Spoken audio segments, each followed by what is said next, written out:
Hello again. I have made it to my fellowship here at the MacDowell residency up in Peterborough, New Hampshire. And as I film this, I've already been here for about 2 weeks, and I arrived here via a red-eye flight and then a 2-hour shuttle ride, and it was really hot the first week, so it did take some getting used to. But now that I'm here at my second weekend, it really does feel like I've kind of slotted into my routine while I'm here, and I know it's going to be over before I know it. But I thought I'd start off by giving you a little tour of where I have been staying primarily while I've been here. This is my cottage known as the Sprague-Smith Cottage here at MacDowell.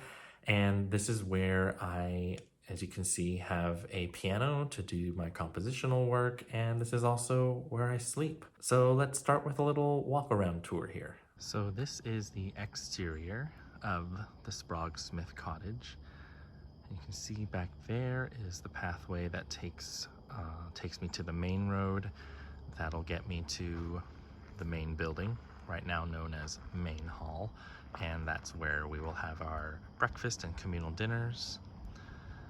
There's a bike that I kind of only rarely use because I'm pretty close to the main hall, but I have it just in case. There's a screened-in porch here.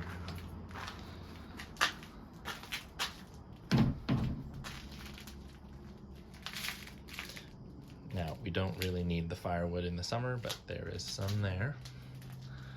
And here's a little plaque describing who this studio was built in memory of.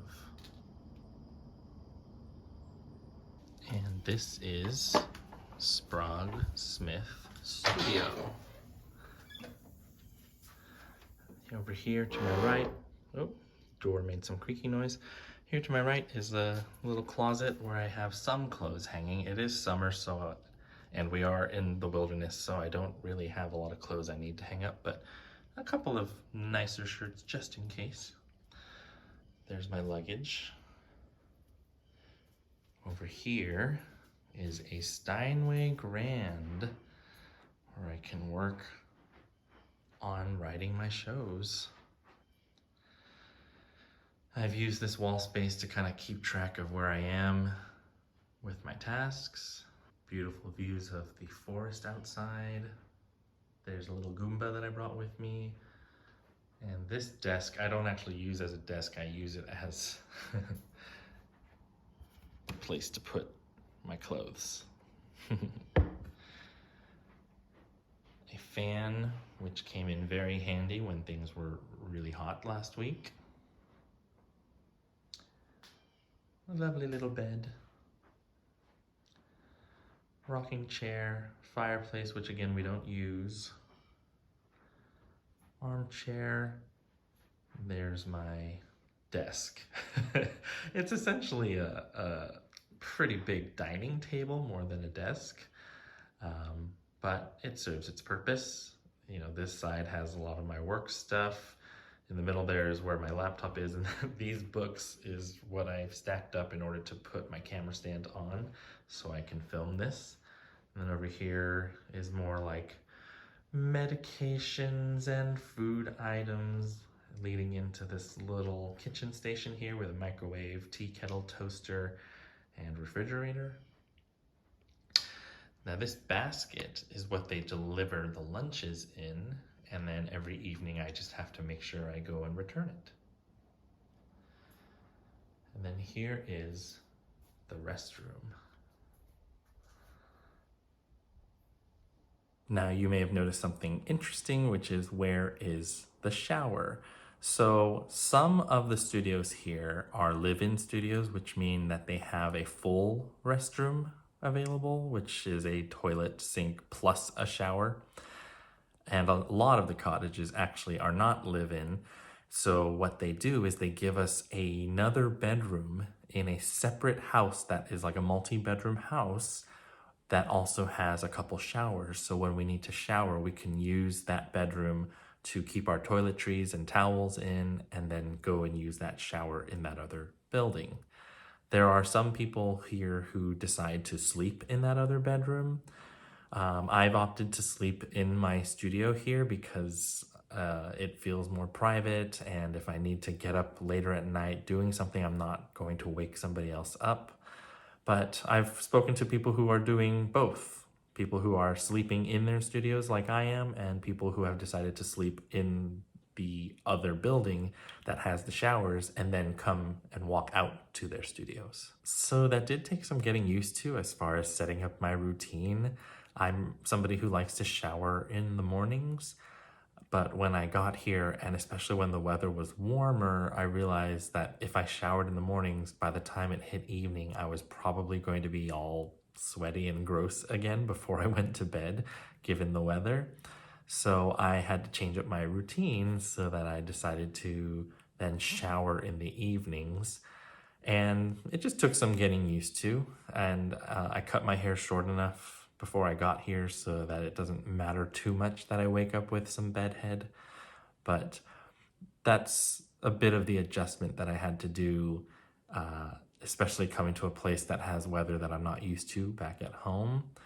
And I think I did pretty well, giving myself kind of that wiggle room to get used to what my routine is going to be here. The schedule here is actually quite similar to my previous residency. Every morning, there's a breakfast available here. You can get hot breakfast starting at 7:30, and then that ends at 8:30, and for the rest of the morning, it becomes a continental buffet-style breakfast. Then, like I mentioned, they'll deliver your lunch via basket. And then in the evenings at 6:30 is when dinner is served in the main hall, and all the artists basically gather, and you don't have to eat with people, especially if you're like in the middle of something and you want to get back to work. You can take your food to go. But the evening times is when people get to socialize more, and people also will present some of their work in the evenings. So that's been kind of fun to be able to see what other people are working on while they're here. Another thing that I had to get used to in coming here was bugs. It isn't so bad right now, but that first week when there was kind of a heat wave rolling through, there were a lot of bugs. And at night, I slept with my windows open. There are screens, but you know, when you're kind of isolated and your structure is the only one with light, that means bugs are going to want to head towards it. So I had cicadas and moths and other bugs just kind of banging up against the screen, and some made it inside. I saw a gigantic ant crawling on the wall, and that's why I decided to pull, you can't really see it here, but I decided to pull my bed at least 3 to 5 inches away from any wall, so if there were ants crawling up, they wouldn't be tempted to crawl onto the bed as well. And I'm kind of laughing at myself because I come from a very temperate weather area, the San Francisco Bay Area, and the heat was probably not that much for other people. The bugs were probably no big deal to some people, but you know, I live in a metropolitan area that has moderate weather, and so it just took some getting used to, but I'm happy that I was able to adjust. It's also been great to get to know the people here. There's a lot of fellows in residence at any given moment. Right now, there's definitely over 20 people staying here, and then we all have different arrival and departure dates. So you might be chatting it up with somebody, and then they tell you, "Oh, by the way, I'm leaving tomorrow." And it's just, we've been joking that it's almost like a microcosm of how life feels, where you know, you have very precious time with people, and then you don't know when they're leaving. So that's been, you know, I say it in jest. It's been both fun and bittersweet to like have this really concentrated amount of time to meet people.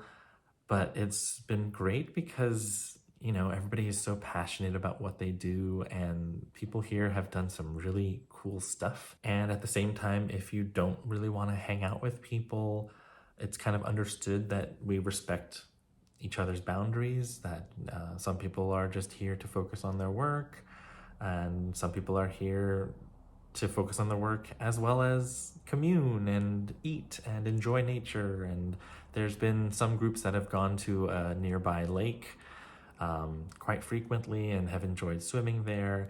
I haven't been able to go yet. I'm kind of on a deadline with wanting to get things ready for Honey and Leon in the fall. So I guess I should mention that's what I'm working on while I'm here, is getting the score ready for Honey and Leon.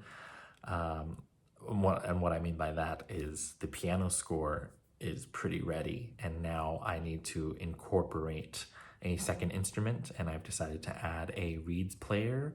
Hopefully we'll be able to find a tripler who can do clarinet, flute, and oboe. And then after that, I'll be focusing on working on transition music and underscore moments.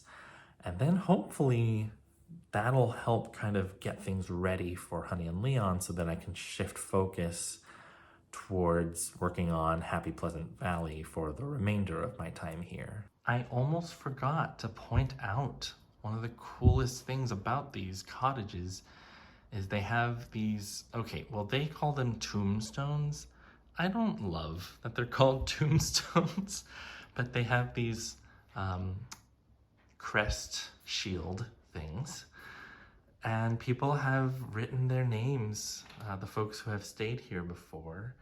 And there are some names that I recognize in the theater field. You probably know other names if you know other people in different fields, but there's Brandon Jacob Jenkins, Julia Cho, Adam Guan, Timothy Huang, Meredith Monk, and probably the one that I geeked out about the most, James Lapine, who wrote the books for Into the Woods and Sunday in the Park with George, among other works. And there's probably just a bunch of names up there that I am too ignorant to know who they are, and they are kind of probably powerhouses in their fields. But even if some of these names aren't the most famous names, it's just cool to kind of see this lineup of this legacy of folks who have stayed in this place, creating and working on the stuff that they were working on. So it just feels really special to be here, and I'm trying to just soak up each moment while I'm here as much as I can,